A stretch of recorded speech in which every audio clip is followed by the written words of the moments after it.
something I want to bring up will bring us into our next topic here, which is this article that you wrote for the Daily Beast, where you named David Grusch like your hero for 2023, right? So if you want to, I don't know, what was kind of your, I guess, inspiration behind writing that article, and then we'll kind of get into where you see David Grusch now and sort of the gameplay of it. I thought at the time when he first came out, it was an incredibly important moment for the whole field, because he remains, I think, the highest sort of level intelligence officer who's ever sort of stepped forward from the shadows to talk in great detail about what he learned. The fact that he had to whistleblow and essentially give up his career in government to do this, that requires a certain amount of sacrifice.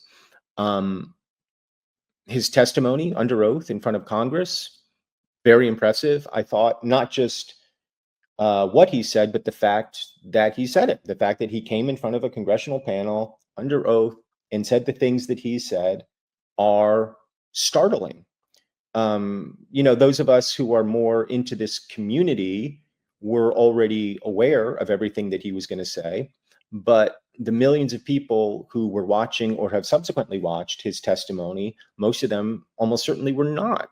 And for somebody to get up in front of Congress and say the U.S. has a craft retrieval program and we have recovered biologics, it's an extraordinary statement. I obviously can't speak to the veracity of it, but I certainly can speak to my impression of him, which is that he seemed utterly sincere in his convictions. That doesn't mean those convictions are correct.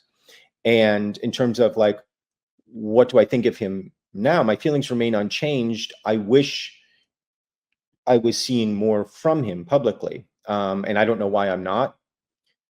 It may be that he feels like he did his job and he can move on, or it may be that he's just sort of lying in wait and sort of planning his next moves. I don't know. But it was an incredibly compelling testimony, an incredibly important story. And as I said, there was a certain amount of sacrifice involved in that.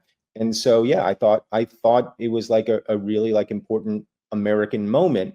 I mean, global moment too, but for the American ufology community. And so, yeah, I thought for me, that's my hero of the year.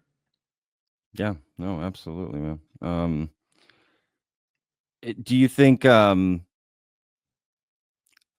hearings that are coming up, right? The last one was with David Grusch, and we've got a new one coming out with Nancy Mace heading it up, who famously asked David Grusch during that congressional hearing last July about the bodies, right? That clip kind of went viral about that. And I'm glad she asked it that way, to be honest with you, to get that specific, because biologics, it just seems like that could be twisted around, but then like, no, bodies. It's like, okay, there's no really confusion there. What are some of your hopes with like this new hearing? Do you hope they follow up with, some of David Grusch's stuff? Like, hey, what's going on with that? Or what? I mean, the House hearing to me isn't nearly as important as I'm anticipating a Senate hearing being, for a few reasons. First, the House is just, I mean, they're both dysfunctional, but the House is so dysfunctional, and the people, Burchett and Mace and Jared, what's his face, Moskowitz? Moskowitz, yeah, Moskowitz, yeah. Like like politically, they're on opposite sides, Moskowitz and the other two in particular. But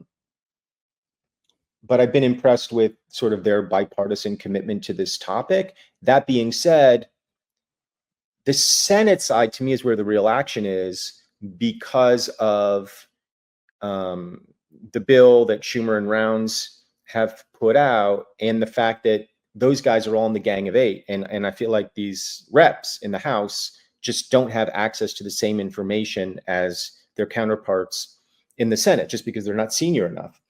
So I'm far more interested in what happens on the Senate side than the House side, because I suspect the House side will be more of the same. And that's very valuable. Like, that's very valuable. Like, the more you can get these sort of stories and anecdotes and information out there, the better. But I suspect the real action is happening on the Senate side.